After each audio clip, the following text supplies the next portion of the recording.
Hello friends, नमस्कार। मैं प्रियंका स्वागत करती हूँ आप सभी का आपके अपने चैनल टारगेट टीचर जॉब और target UP TET CTET app में। तो दोस्तों, आज हम पढ़ेंगे डीएलएड 4th सेमेस्टर का अष्टम प्रश्न पत्र, जिसका नाम है शांति शिक्षा एवं सतत विकास।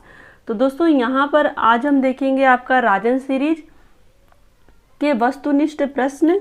तो चलिए देखते हैं। इसमें देखिए, पहला क्वेश्चन है, लोकतंत्र शासन वह प्रणाली है जिसमें जनता का शासन जनता के द्वारा और जनता के लिए होता है। ये कथन किसका है? तो दोस्तों, यहाँ पे देखिए ऑप्शन दिए गए हैं, Rousseau, Abraham Lincoln, Mahatma Gandhi और कार्ल मार्क्स। तो दोस्तों, लोकतंत्र शासन वह शासन है जिसमें जनता का शासन जनता के द्वारा और जनता के लिए होता है। ये कथन किसका है? तो ये कथन है अब्राहम लिंकन जी का। नेक्स्ट क्वेश्चन हम लोग देखेंगे, क्वेश्चन नंबर 2। क्वेश्चन नंबर 2 है यहाँ पे, तनाव प्रबंधन की तकनीकी नहीं है, सामाजिक सरोकार व्यायाम करना, परिस्थितियों के साथ सामंजस्य स्थापित करना और दा है यहाँ पे सदैव चिंताग्रस्त रहना। तो दोस्तों, तनाव प्रबंधन की तकनीकी नहीं है। इसमें आपका जो उत्तर सही होगा वो है दा। इसमें आपको ये ध्यान रखना कि तकनीकी नहीं है पूछा है, तो ये आपका हो जाएगा दा। सदैव चिंताग्रस्त रहना ये तनाव प्रबंधन की तकनीकी नहीं है। और यहाँ पर देखिए क्वेश्चन नंबर 3 संयुक्त राष्ट्र संघ की स्थापना कब हुई थी? तो दोस्तों, 26 जनवरी 1945, 24 अक्टूबर 1945, 27 नवंबर 1945, 26 दिसंबर 1945। तो दोस्तों, संयुक्त राष्ट्र संघ की स्थापना हुई थी 24 अक्टूबर 1945 को। नेक्स्ट क्वेश्चन देखते हैं, क्वेश्चन नंबर 4। अष्टांगिक योग में सम्मिलित नहीं है प्राणायाम, आसन, विधि विधान और ध्यान। तो दोस्तों, अष्टांगिक योग में सम्मिलित नहीं है, वो है आपका विधि विधान। ध्यान, आसन और प्राणायाम ये सम्मिलित हैं। यहाँ पे ये ध्यान रखिएगा कि नहीं है पूछा गया है। क्वेश्चन नंबर 5 देखते हैं, सीखना आदतों के निर्माण की प्रक्रिया है, किसका कथन है? युंग, वारेन, रायबर्न और फ्रायड। तो दोस्तों, यहाँ पर ये किसका कथन है? सीखना आदतों के निर्माण की प्रक्रिया है, ये कथन है रायबर्न का। क्वेश्चन नंबर 6 देखते हैं, नवजात शिशु 1 माह कितने घंटे नींद लेता है? यहाँ पे देखिए 20 से 22 घंटा, 3 घंटा, 4 घंटा, 5 घंटा। तो दोस्तों, नवजात शिशु 1 माह का जो नवजात शिशु होता है वो लगभग 20 से 22 घंटे तक सोता है। तो यहाँ पे आपका जो सही आंसर होगा ये आपका हो जाएगा आ। अब हम देखेंगे क्वेश्चन नंबर 7।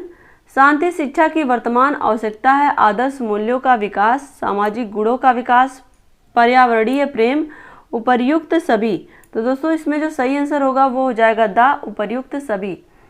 यहाँ पे देखेंगे क्वेश्चन नंबर 8 है, सार्वजनिक हित की शिक्षा है, हिंसा शिक्षा, घृणा की शिक्षा, शांति शिक्षा, उपर्युक्त सभी।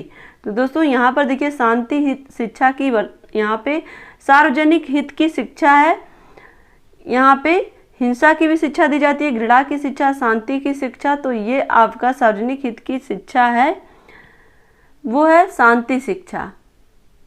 यहाँ पे आपका सार्वजनिक हित की शिक्षा का मतलब है शांति शिक्षा से। यहाँ पे देखिए क्वेश्चन नंबर 9 है, निम्न में से शांति कौशल की विशेषता है विश्वसनीयता, समन्वयन, वैधता का समावेश और उपर्युक्त सभी। तो दोस्तों, यहाँ पर देखिए निम्न में से शांति कौशल की विशेषता होती है उपर्युक्त सभी। उसमें विश्वसनीयता भी होती है, समन्वय भी होता है और वैधता का समावेश भी होता है। अब यहाँ पर हम देखेंगे क्वेश्चन नंबर 10। शांति के आधार है नैतिकता, सृजनात्मकता, सद्भावना, उपर्युक्त सभी। तो दोस्तों, शांति के आधार हैं उपर्युक्त सभी, यानी कि दा ऑप्शन आपका सही हो जाएगा। क्वेश्चन नंबर 11 है कि फ्रायड के अनुसार व्यक्तित्व कितने प्रकार का होता है? 1, 3, 2 और 4। तो दोस्तों, यहाँ पर देखिए फ्रायड के अनुसार व्यक्तित्व यहाँ पर 3 प्रकार का होता है। यहाँ पे देखिए इदम, अहम तथा परम अहम, सुपर ईगो जिसे हम कहते हैं। यहाँ पे देखेंगे व्यक्तित्व के 3 प्रकार यह किस मनोवैज्ञानिक ने कहे। दोस्तों देखिए ऊपर वही चीज़ जो पूछा गया था कि फ्रायड के अनुसार कितने प्रकार के व्यक्तित्व होते हैं, तो यहाँ पे देखिए ऑप्शन दिया जॉन डेवी, यूंग, फ्रायड और वॉरेन। तो दोस्तों यहाँ पर आपका सही आंसर क्या हो जाएगा, फ्रायड हो जाएगा। इड, ईगो और सुपर ईगो, तो ये आपका ऑप्शन सही हो जाएगा। ये देखिए ये जितने भी क्वेश्चन हैं आपके टेट सुपर टेट में भी ये सारे क्वेश्चन पूछे जाते हैं, इसलिए बड़ा ध्यान से बहुत ही पढ़िएगा और याद भी रखिएगा। फ्रायड वगैरह से संबंधित क्वेश्चन अक्सर पूछे ही जाते हैं, यूंग और न्यूमैन और स्टर्न के अनुसार, इन सब के अनुसार पूछे जाते हैं। तो दोस्तों यहाँ पे देखिए किस मनोवैज्ञानिक के अनुसार व्यक्ति के 3 रूप हैं, यहाँ पे देखेंगे अंतर्मुखी, बहिर्मुखी और उभयमुखी। तो दोस्तों Jung, Warren, Gandhi ji, Freud, तो किस मनोवैज्ञानिक ने व्यक्ति के 3 रूप बताए हैं, यहाँ पे आपको ये जानना है, अंतर्मुखी, बहिर्मुखी और उभयमुखी। तो दोस्तों यहाँ पर ये हैं यूंग जी। क्वेश्चन नंबर 14 है, न्यूमैन तथा स्टर्न ने व्यक्तित्व के कितने प्रकार बताए हैं, 1, 2, 3 और 5। तो दोस्तों न्यूमैन और स्टर्न ने व्यक्तित्व के 2 प्रकार बताए हैं। नेक्स्ट क्वेश्चन देखते हैं, क्वेश्चन नंबर 15 है, व्यक्तित्व के 3 रूप एंडोमार्फिक, मेसोमार्फिक और यहाँ पे देखेंगे एक्टोमार्फिक किसने बताया, क्रेस्मर, सेल्डन, फ्रायड और यूंग। तो दोस्तों यहाँ पे देखिए व्यक्तित्व के 3 रूप एंडोमार्फिक, मेसोमार्फिक और एक्टोमार्फिक किसने बताएं, यहाँ पे क्रेस्मर, सेल्डन, फ्रायड और यूंग। तो ये हो जाएगा आपका सेल्डन ने 3 व्यक्तित्व के रूप बताएं, एंडोमार्फिक, मेसोमार्फिक और एक्टोमार्फिक। क्लियर। क्वेश्चन नंबर 16 देखते हैं, आदत दूसरा स्वभाव है किसका कथन है, जेम्स, मर्सेल, गैरेट और वारेन। तो दोस्तों यहाँ पर जो सही आंसर होगा आदत दूसरा स्वभाव है, ये किसने कहा, जेम्स ने। क्वेश्चन नंबर 17 है, वह गुण जिसमें व्यक्ति किसी कार्य के प्रति शक का भाव नहीं रखता है, प्रत्येक कार्य के प्रति संवेदनशीलता का भाव रखता है, कहलाता हिंसा, सहमति जन्यता, अच्छाई और सभी। तो दोस्तों इसका जो सही आंसर होगा वो हो जाएगा आपका बा, सहमत जन्यता। तो दोस्तों वह गुण जिसमें व्यक्ति किसी कार्य के प्रति शक का भाव नहीं रखता है वरन प्रत्येक कार्य के प्रति संवेदनशीलता का भाव रखता है, वह होता है सहमत जन्यता। अब यहाँ पर हम देखेंगे क्वेश्चन नंबर 18, बालक की सबसे महान आवश्यकता और सबसे बड़ा रक्षक चरित्र नहीं, यह कथन किसका है। बालक की सबसे महान आवश्यकता और सबसे बड़ा रक्षक चरित्र है, बालक की सबसे महान आवश्यकता और सबसे बड़ा रक्षक चरित्र है, शिक्षा नहीं, यह कथन किसने कहा था, स्पेंसर, वुडवर्थ, यूंग और फ्रायड। तो दोस्तों यहाँ पर देखिए ये कथन किसका है, ये स्पेंसर का। इन्होंने क्या कहा कि बालक की सबसे महान आवश्यकता और सबसे बड़ा रक्षक उसका चरित्र होता है, शिक्षा नहीं, ये स्पेंसर जी ने कहा है।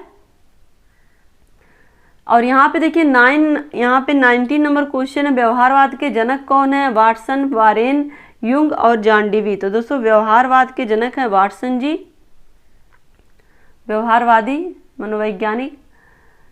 और यहाँ पर देखिए क्वेश्चन नंबर 20 है,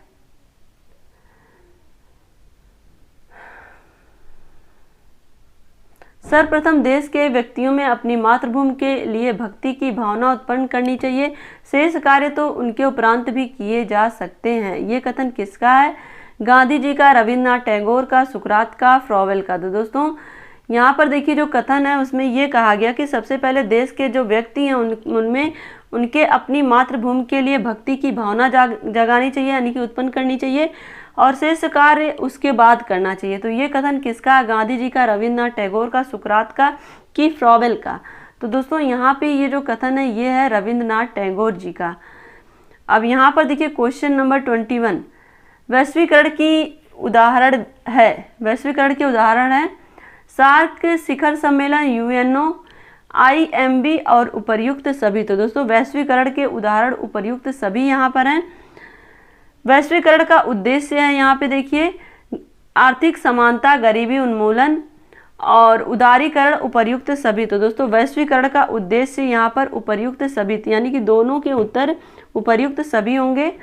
नेक्स्ट क्वेश्चन देखते हैं, क्वेश्चन नंबर 23। निम्नलिखित में से कौन सा गुण व्यक्तित्व के 5 गुणों में शामिल है? सामाजिकता, एकांतप्रियता, स्वार्थपरता और खुलापन। तो दोस्तों कौन सा गुण व्यक्तित्व के 5 गुणों में शामिल है? तो यहाँ पर हम देखेंगे इसका जो सही आंसर होगा वो हो जाएगा आपका खुलापन। ये 5 गुणों में दा वाला ऑप्शन जो है खुलापन, ये शामिल होता है। व्यक्तित्व के 5 गुणों में खुलापन शामिल होता है। नेक्स्ट क्वेश्चन देखते हैं, क्वेश्चन नंबर 24।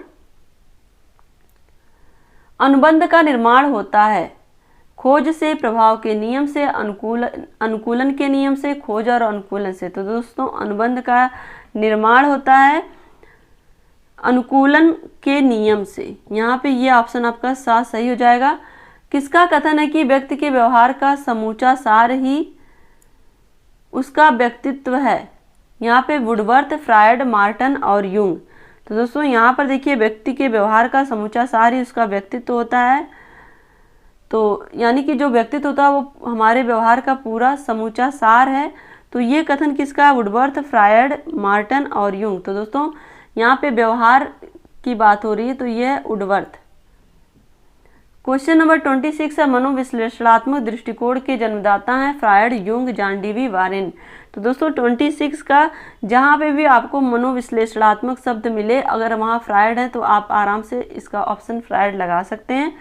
क्वेश्चन नंबर 27 है, अनुकूलित अनुक्रिया का सिद्धांत किसने दिया था? पावलव, गांधी जी, फ्रायड और यूंग। तो दोस्तों यहाँ पर अनुकूलित अनुक्रिया का सिद्धांत दिया था पावलव ने दिया था। और यहाँ पे देखिए क्वेश्चन नंबर 28 है, निम्नांकित में कौन शांति आवृत्ति नहीं है? अहिंसा एवं करुणा, न्याय, मस्तिष्क का खुलापन, हिंसा एवं विवाद। तो दोस्तों 28 का जो सही आंसर होगा वो हो जाएगा द शांति आवृत्ति नहीं है, हिंसा एवं विवाद। क्वेश्चन नंबर 29 है, शांति कौशलों का आधार है तनाव व दबाव, सृजनात्मकता, संवेगात्मक अस्थिरता, संकीर्ण विचार। तो दोस्तों यहाँ पर देखिए शांति कौशलों का आधार पूछ रहा है। शांति कौशलों का आधार यहाँ पे पूछ रहा है।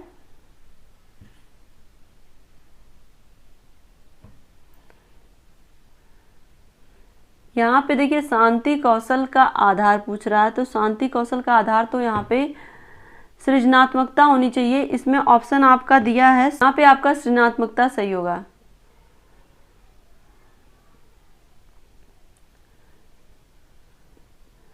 यहाँ पे देखिए क्वेश्चन नंबर 30 है, किसी को हानि पहुंचाने के उद्देश्य से किया गया व्यवहार कहा जाता है आक्रामकता, अमित्रवत व्यवहार, विघटित व्यवहार और भ्रष्टाचार। तो दोस्तों किसी को हानि पहुंचाने के उद्देश्य से किया गया व्यवहार आक्रामकता कहलाता है। यह आपका ऑप्शन सही हो जाएगा। तो दोस्तों आज के लिए बस इतना ही। वीडियो को लाइक करिएगा, अपने दोस्तों के साथ शेयर करिएगा और अगर आप चैनल पे नए हैं तो प्लीज़ चैनल को सब्सक्राइब जरूर कर लीजिएगा। मिलते हैं दोस्तों नेक्स्ट वीडियो में। अपना ध्यान रखिए, अपनों का ध्यान रखिए, अपने आसपास सफाई रखिए। हमसे जुड़ने के लिए बहुत बहुत धन्यवाद। Take care, bye bye, love you all, जय हिंद।